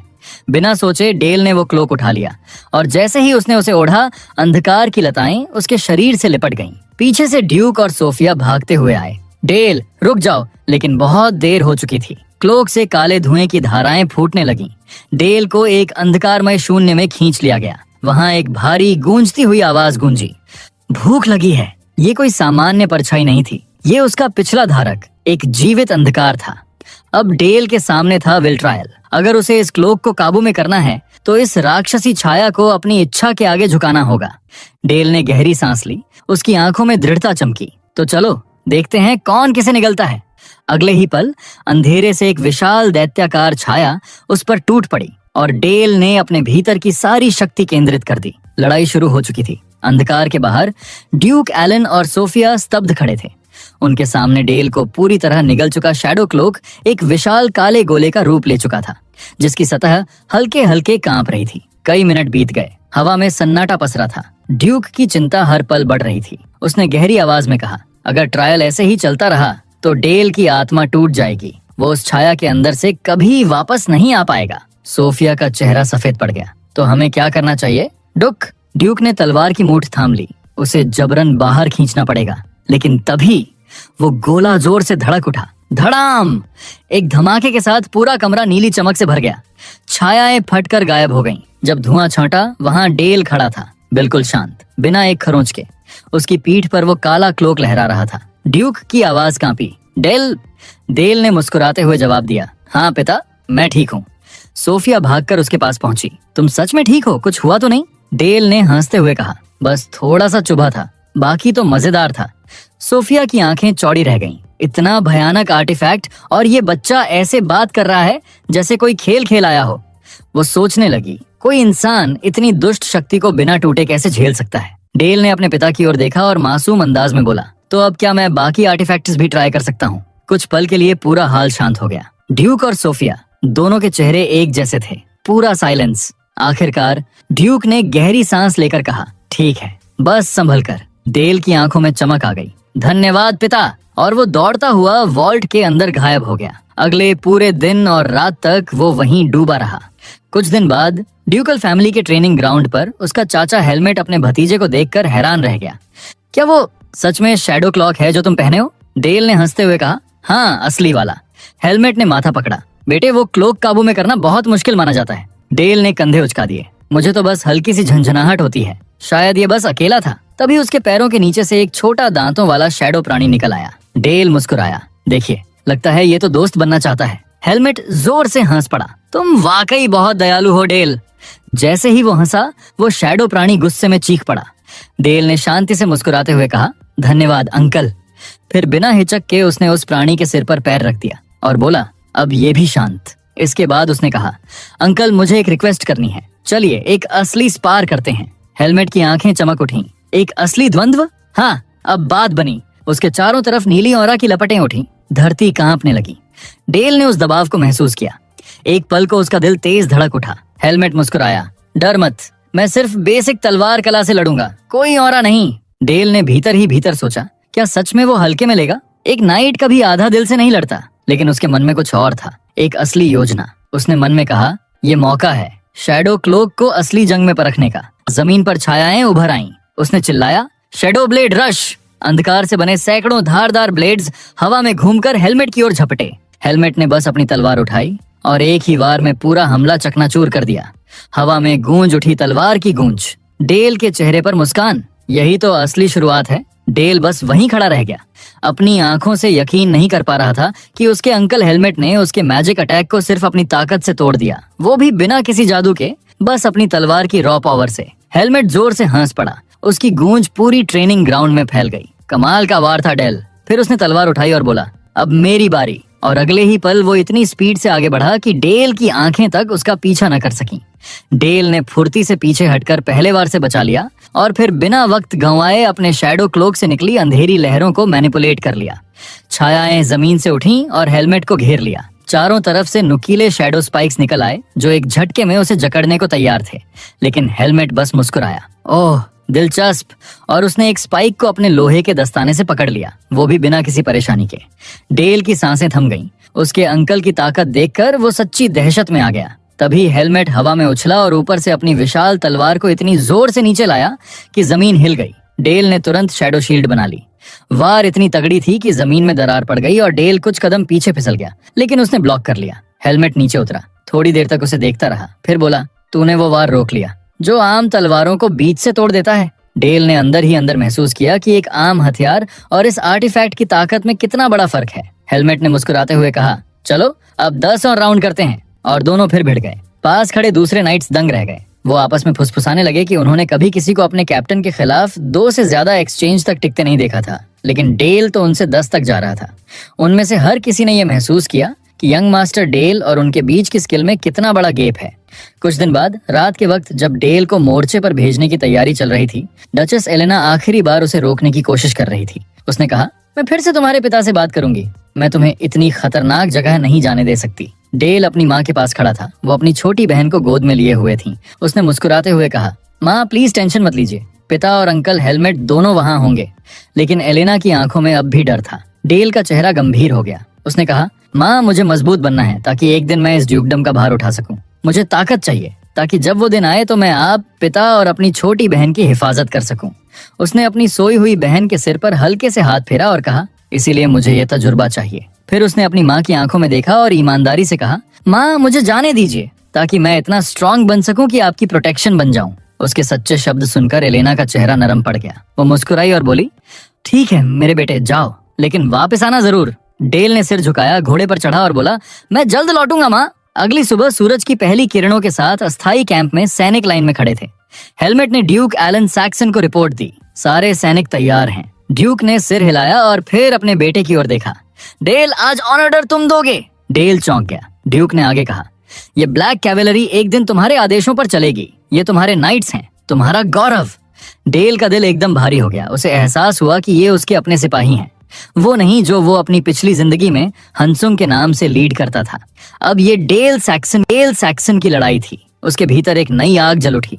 उसने घोड़े की लगाम थामी, सेना के आगे जाकर मुट्ठी उठाई और जोर से चिल्लाया, हाउस सक्सन की तलवारें, आगे बढ़ो। और पूरी फौज ने एक साथ अपनी तलवारें उठाई। उनकी गर्जना आसमान हिला गई। ये डेल की पहली जंग थी, उसके नए जन्म की पहली पुकार, और इस बार वो सब कुछ बदलने वाला था। घना जंगल अपने सन्नाटे में डूबा था जब सेना आगे बढ़ी। 2 पहिया घोड़े पे सवार लगभग 250 बहादुर सैनिक, जिनके साथ थे विंटर वार्डन्स के नाम से जाने जाने वाले एलीट योद्धा। उनका टारगेट साफ था, लगभग 1000 ऑर्क्स की भीड़ जो उत्तर की घाटी में छिपी थी। प्लान था पहले वार करने का, तेज बहती और गहराई से भरी नदी के निचले हिस्से को पार करके अचानक हमला बोलना। लेकिन सवाल ये था कि इतनी गहरी नदी को 250 लोग इतनी जल्दी कैसे पार करेंगे। तभी अचानक हल्की बर्फीली हवा चली और सबके सामने सोफिया आ गई। उसके चारों ओर तैर रहे थे छोटे छोटे बर्फ के कण, जैसे आसमान ने खुद उसे सजाया हो। सब साइड में हट गए जब उसने मुस्कुराते हुए कहा, रुको, मैं तुम्हारे लिए रास्ता बनाती हूँ। फिर उसने अपनी हथेलियां उठाई और एक पल में पूरा नदी का पानी जम गया। बर्फ की एक विशाल मजबूत पुल में बदल गया जो सूरज की रोशनी में चमक रहा था। डेल का चेहरा खुशी और इमोशन से भर गया। उसे यकीन नहीं हो रहा था कि उसकी मास्टर, जो हमेशा हिंसा के खिलाफ थी, आज खुद उसकी मदद के लिए आई है। सोफिया ने बस सिर हिलाया और कहा, जाओ, जीत कर लौटो। ड्यूक एलन ने झुककर धन्यवाद दिया और घोड़े को आगे बढ़ाया। डेल ने मुड़कर अपनी मास्टर को आखिरी बार देखा और कहा, गुरुमा, मैं अब जा रहा हूँ। सोफिया चुपचाप देखती रही। उसकी आंखों में हल्की नमी झिलमिलाई। जब डेल ओझल हो गया, उसने अपने दिल पर हाथ रखा और एक हल्की मुस्कान दी। ये बच्चा हमेशा दिल को परेशान करता है, उसने खुद से कहा, और बर्फीली हवा उसके चारों ओर फिर से बहने लगी है। थोड़ी ही देर बाद ऑर्क्स के टेम्परेरी बेस पर अंधेरा और अफरा तफरी छा गई। विंटर गार्ड के तीरंदाजों ने अचानक हमला बोल दिया। आग से जलते तीर आसमान से बरसे और पूरे कैंप में धमाके होने लगे। जलते हुए ऑनक्स चीखने लगे। तभी सर हेलमेट ने आदेश दिया, पहली, दूसरी और तीसरी नाइट बटालियन वेज फॉर्मेशन में अटैक करो। हेलमेट डेल के साथ सवार था। उसने पूछा, यंग लॉर्ड, क्या सोचते हो? डेल ने मैदान को गौर से देखा। घोड़े लगभग 40 किलोमीटर प्रति घंटे की रफ्तार से दौड़ रहे थे। उसने बोला, नाइट और घोड़े का वजन मिलकर जबरदस्त मोमेंटम बनाता है, और अगर 3 से 4 मीटर लंबा लांस और उस पर नाइट की ऑरा हो तो ऑनर्क्स के लिए रुकना असंभव है। जैसे ही चार्ज शुरू हुआ, नाइट्स ने ऑनर्क्स की लाइनें एक झटके में तोड़ दी। डेल बोला, ये तो एक तरफा सा लड़ाई है। ड्यूक ने हामी भरी, यही है हमारे डची के नाइट्स की ताकत। लेकिन हेलमेट ने चेताया, अभी रिलैक्स मत करो, ये बस शुरुआत है। लड़ाई तेज होती गई। ऑनर्क्स और नाइट्स आमने सामने भिड़ गए। हेलमेट ने समझाया, घात लगाकर हमला सफल रहा, लेकिन अभी वो पूरी तरह खत्म नहीं हुए। अब पीछे हटकर दोबारा अटैक करना होगा। रिट्रीट का सिग्नल दिया गया और सैनिक पीछे हटने लगे। ऑनर्क्स कुछ पल के लिए भौंचक्के रह गए। तभी 2 ऑनर्क्स गरजे और उनमें से एक ने भाला फेंक दिया। वो एक नाइट की बांह में जा लगा और उसके घोड़े की गर्दन भी चीर गया। नाइट गिर पड़ा।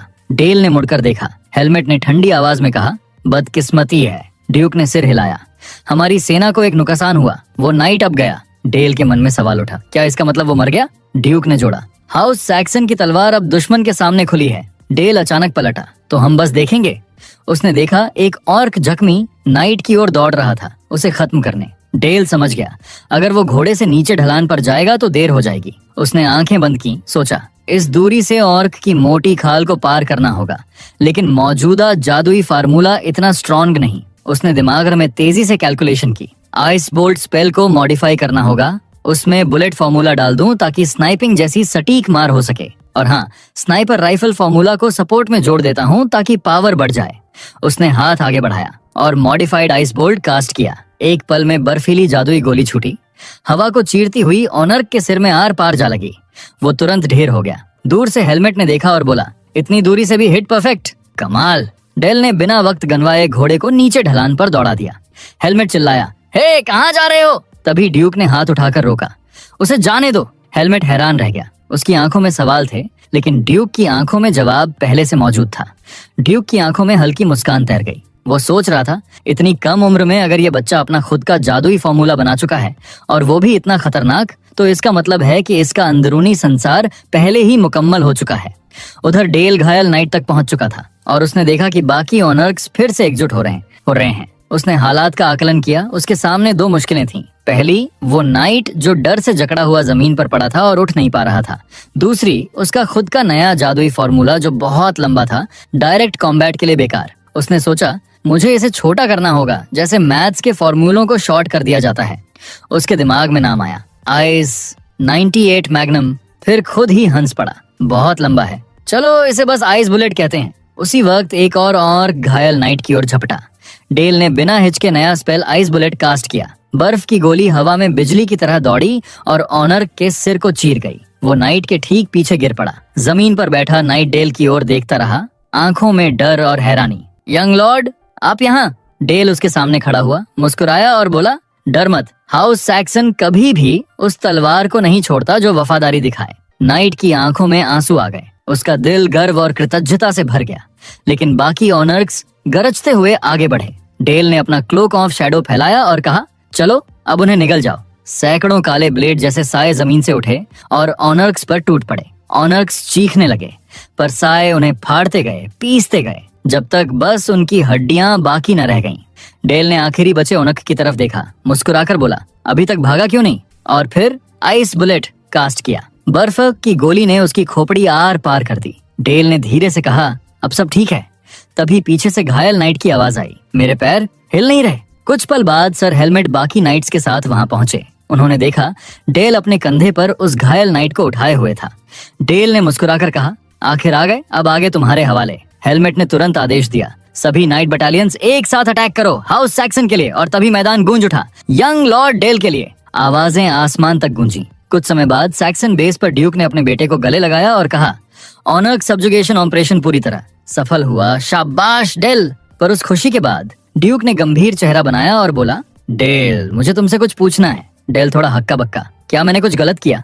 ड्यूक ने कड़क आवाज में पूछा, बताओ तुमने अकेले दुश्मन की लाइन में चार्ज क्यों किया? डेल ने निगलते हुए जवाब दिया, आपने ही कहा था ना कि हाउस सैक्सन के नाइट्स वो ताकत हैं जिन्हें एक दिन मुझे लीड करना है, तो मैंने वही किया जो उस लीडर को करना चाहिए। ड्यूक ने सिर हिलाया, कमजोर जवाब है। डेल चौंक गया, पिताजी हमेशा अपने नाइट्स की परवाह करते हैं, फिर आज ऐसा क्यों बोल रहे थे? उसने खुद को रोक नहीं पाया और पलट कर बोला, फिर आप बस खड़े होकर क्यों देखते रहे जब एक नाइट मर रहा था? ड्यूक की आवाज गहरी हो गई। उत्तर की सीमा पर, जहां हमारे डची की जमीन डेमन किंग की धरती को छूती है, वहां रोजाना राक्षसों के हमले होते हैं। वहां के नाइट्स जानते हैं कोई उन्हें बचाने नहीं आएगा। डेल ने आपत्ति की, फिर भी मैं उसे बचाना चाहता था, वो आपके लिए वफादार था। ड्यूक ने धीमी लेकिन चुभती आवाज में पूछा, ठीक वैसे ही जैसे तुमने एक दिन किया था? ड्यूक ने अपनी सीख जारी रखी, मुस्कुराते हुए समझाया कि नाइट्स को अपने दम पर सोचना और कार्रवाई करना सीखनी चाहिए ताकि वो बैटलफील्ड पर जिंदा रह सकें। और अगर कोई हमेशा उनके लिए आएगा, ये सोचकर वो निर्भर हो जाएं, तो कितने नाइट्स बच पाएंगे? ड्यूक ने अपने फर्जस को स्पष्ट किया। उसने कहा कि वो केवल तब हस्तक्षेप करता है जब खतरा नाइट्स की क्षमता से बाहर हो। यही वो नोबल ड्यूटी है जो सैक्सन फैमिली उठाती है। डेल खुद कुछ नहीं कह पाया क्योंकि उसे एहसास हुआ कि उसने वो प्रिंसिपल भूल गया जिसे खुद हांस योन के तौर पर अपनाता था। फिर भी डेल की दृढ़ता देखकर ड्यूक मुस्कुराया और अपने बेटे के कंधे पर हाथ रखा। कहता है कि तुम्हारे कन्विक्शन को एक्शन में बदलने का तरीका मेरे ऊपर गहरा असर छोड़ गया, इसे कभी मत भूलना। और फिर कहा कि वापस कासल लौट जाओ। डेल के उस एक नाइट को बचाने के लिए ऑर्क्स की भीड़ में अकेले दौड़ने की कहानी साम्राज्य में तेजी से फैल गई। अफवाहें इतनी बढ़ गईं कि कुछ लोग दावा करने लगे कि यंग मास्टर ने अकेले हजारों ऑनर्क्स को खत्म कर दिया। ये कहानी 9/10वें हिस्से में सच और 1/10वें हिस्से में बढ़ा चढ़ाकर फैली और डची में नई ऊर्जा की लहर ले आई। कुछ दिनों बाद डेल जब नाइट ट्रेनिंग ग्राउंड पहुंचा, सभी नाइट्स ने उसका स्वागत करते हुए सम्मान में घुटने टेक दिए। डेल शर्माते हुए बोला, इतना मत करो, लेकिन सर हेलमेट ने कहा कि गर्व से खड़ा रहो। हेलमेट ने नाइट्स को संबोधित किया, कहा कि उन्हें यंग मास्टर के भविष्य के लिए और मजबूत होना होगा। नाइट्स ने जोर से चीयर्स किया और अपनी ओबीडियंस की पुष्टि की। डेल ने उनके उत्साह की तारीफ की। उसी वक्त एक मेड ईव आई और बताया कि हाउस ओर्लेहार्ट के मेहमान आने वाले हैं। डेल ने धन्यवाद कहा और उन्हें स्वागत करने चला गया। उसे अंदाजा हुआ कि ये विशेष मेहमान आने वाले हैं। पता चला कि मेहमान वॉरियर हाउस ओर्लेहार्ट से हैं, जो किंगडम ऑफ ट्यूटोनिया के महान नोबल परिवार थे, जिनके लीडर थे तलवार के देवता बार्टेल।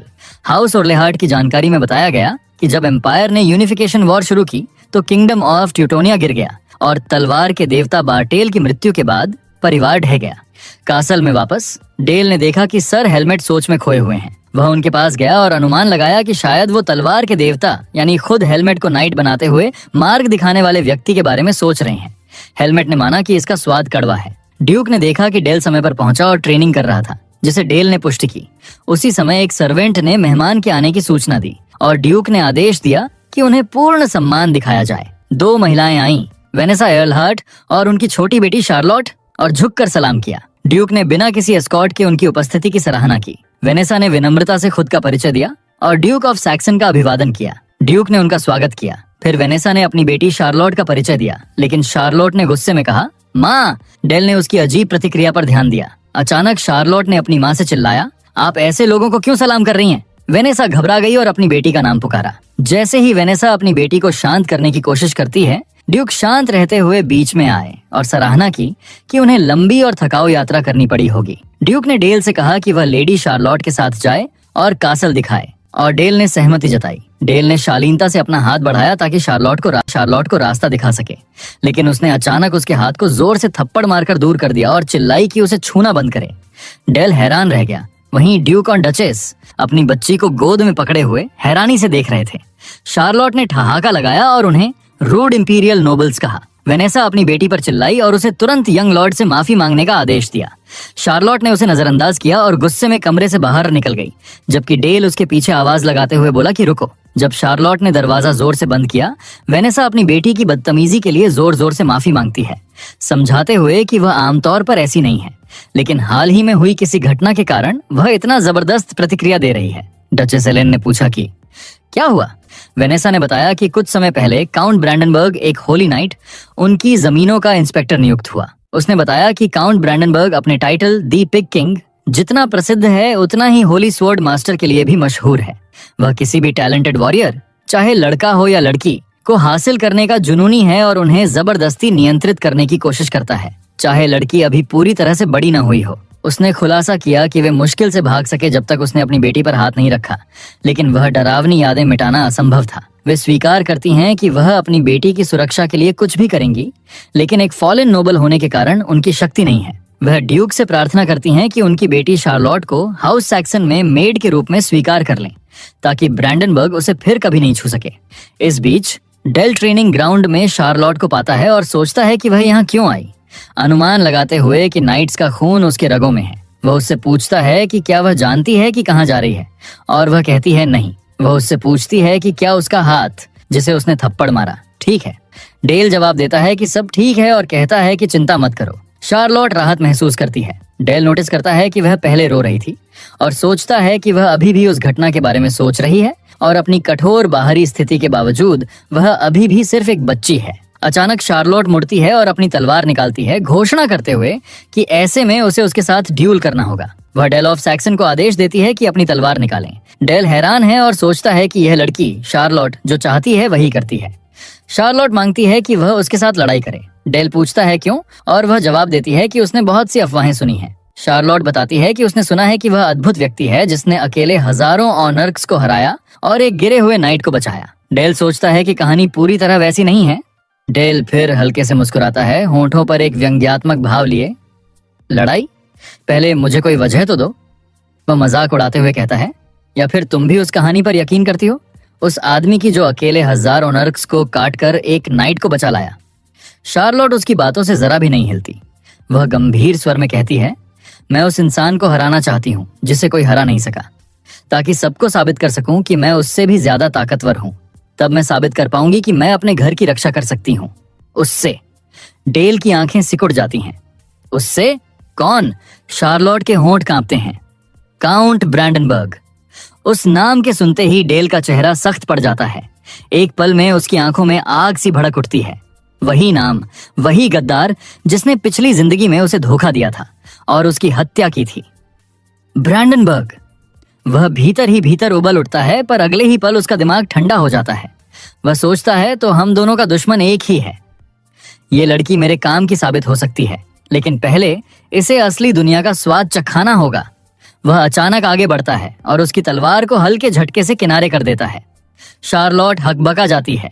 डेल बिना कुछ बोले आगे चलता है, पास रखे बैरल से एक प्रैक्टिस तलवार उठाता है और मुड़कर तिरछी मुस्कान के साथ कहता है, तुम अभी बच्ची हो जिसे असली लड़ाई का मतलब भी नहीं पता।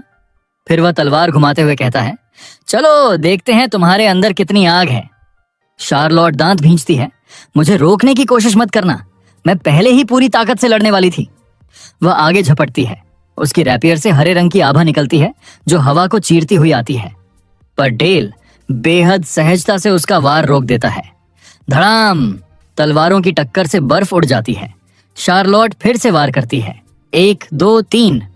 उसकी तलवारें बिजली की रफ्तार से चलती हैं, मगर डेल हर वार को सहजता से रोकता जाता है, बिना एक कदम पीछे हटे। वह लड़ते हुए उसकी चालों का बारीकी से निरीक्षण करता है। कलाई का मूवमेंट सटीक है, हर डिफ्लेक्शन में आत्मविश्वास है, और यह हल्की सी आभा वह अपने शरीर की कमजोरी छिपाने के लिए इसका इस्तेमाल कर रही है।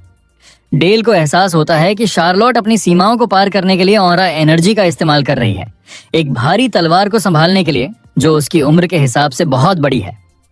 तलवारों की टकराहट से नीली चिंगारियां उड़ती हैं और एक जोरदार झटका दोनों को कुछ कदम पीछे धकेल देता है। डेल अब सच में प्रभावित होता है। ये लड़की सच में एक नाइट है। शार्लोट मुस्कुराती है। अब उसके चेहरे पर आत्मविश्वास है। वह फिर से झपटती है। उसकी रैपियर की नोक हवा को चीरती है और डेल मुश्किल से उसे डिफ्लेक्ट करता है, पर शार्लोट रुकती नहीं। वह लगातार वार करती है। उसकी ऑरा अब तेजी से चमक रही है। और तभी एक फ्लैशबैक। उसकी मां की आवाज गूंजती है, तुम्हारे पिता महान दिव्य तलवार तुम्हारे जन्म से पहले ही चले गए थे, लेकिन उनकी आत्मा अब भी तुम्हारे खून में बहती है। याद रखना शार्लोट, हमारे घर की रक्षा की जिम्मेदारी अब तुम्हारी है।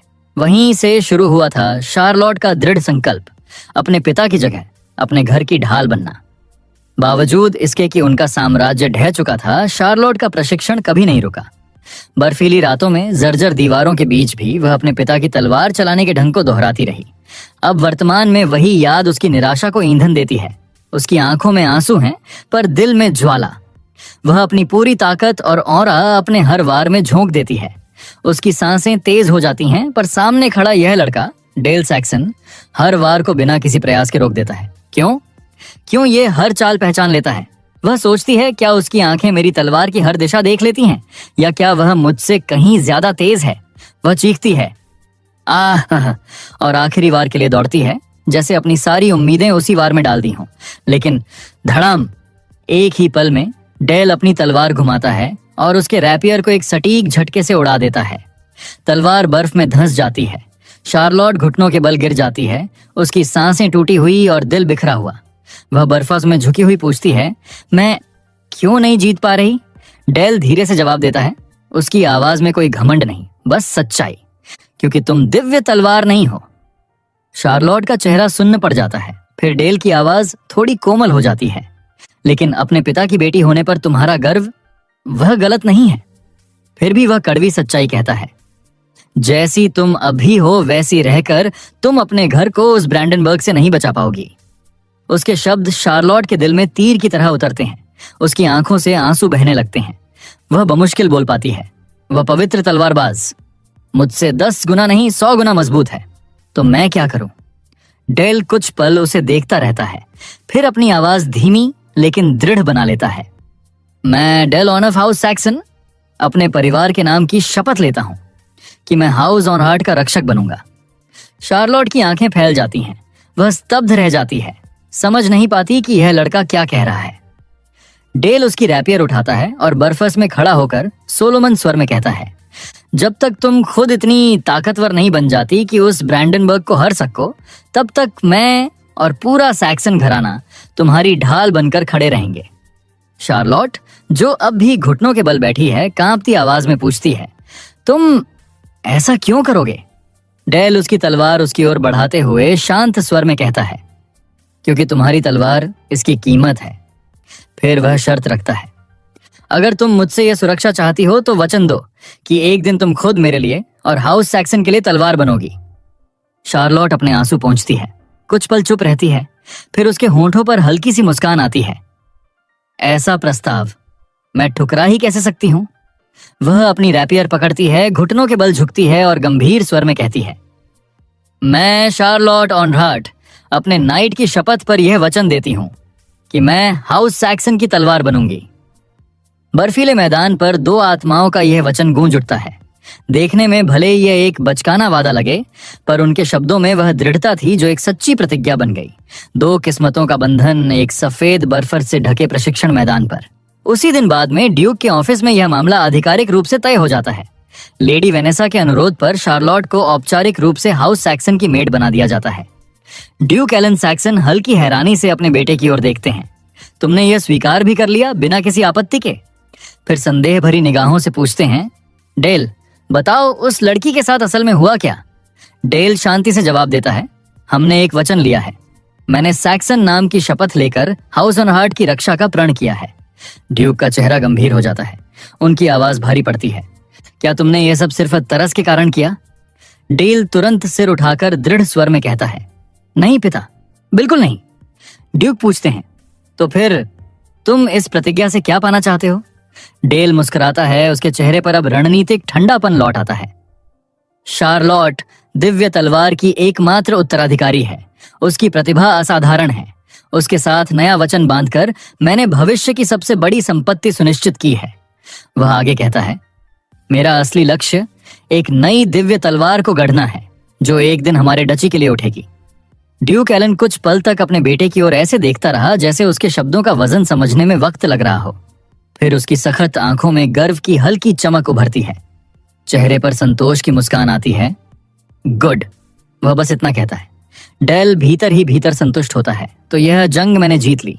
वह सोचता है, अब जब दिव्य तलवार की आखिरी रक्त रेखा हमारे छत्र के नीचे है तो उस कमीने ब्रैंडनबर्ग को पहला वार मैं कर चुका हूं। दृश्य बदलता है। मालबर्ग, पुरानी ट्यूटोनिया साम्राज्य की राजधानी। काउंट ब्रैंडनबर्ग के गले में गौस्से की गर्जना गूंज रही है। वो घमंडी सैक्सन ड्यूक, हिम्मत कैसे हुई उसे पहले कदम उठाने की? वह अपने डेस्क पर रखी वाइन ग्लास पटक कर चकनाचूर कर देता है। लाल तरल बिखर जाता है जैसे उसका गुस्सा ही फैल गया हो। उसका अधीनस्थ डरते डरते झुककर माफी मांगता है। ब्रैंडनबर्ग जोर से मुट्ठी मारता है, निकम्मों की फौज है तुम लोग, एक छोटी सी लड़की को भी नहीं पकड़ पाए। सहायक हकलाते हुए जवाब देता है, हमने हत्यारे भेजे थे मगर वो सब मारे गए सर। हमें शक है शायद खुद शार्लोट ऑनर हार्ट ने ही उनका सामना किया। ब्रैंडनबर्ग की आंखें सिकुड़ जाती हैं। वह घृणा से कहता है, बेकार के आदमी। फिर धीरे धीरे अपनी सांसें रोकते हुए वह अपने ऑफिस में रखी भव्य तलवार दुरांडल के पास जाता है। उसकी उंगलियां ठंडी स्टील को छूती हैं। उसकी आंखों में अब जुनून और पागलपन दोनों झलक रहे हैं। पुराने अच्छे दिन, वह बुदबुदाता है। फ्लैशबैक में वही तलवार किसी वीर के पीठ में घोंपते हुए दिखती है, उसकी गद्दारी का दृश्य। वर्तमान में लौटकर वह धीरे से कहता है, क्या तुम भी सहमत हो मेरे प्यारे डुरांडल? उसका चेहरा एक विकृत मुस्कान में बदल जाता है। मेरी प्यारी मंगेतर शार्लोट, बस थोड़ा इंतजार और करो। वह तलवार की धार पर अपनी जीभ फेरता है और कसम खाता है, मैं उस संपूर्ण उत्तराधिकारी को हासिल करूंगा, चाहे जो कीमत चुकानी पड़े। फिर अपने अधीनस्थ की ओर मुड़कर वह आदेश देता है, थीव्स गिल्ड से संपर्क करो, उन्हें कहो जो भी मांगे दे दो, लेकिन मुझे वो लड़की चाहिए, किसी भी हाल में। उसके चेहरे पर अब एक खौफनाक मुस्कान है।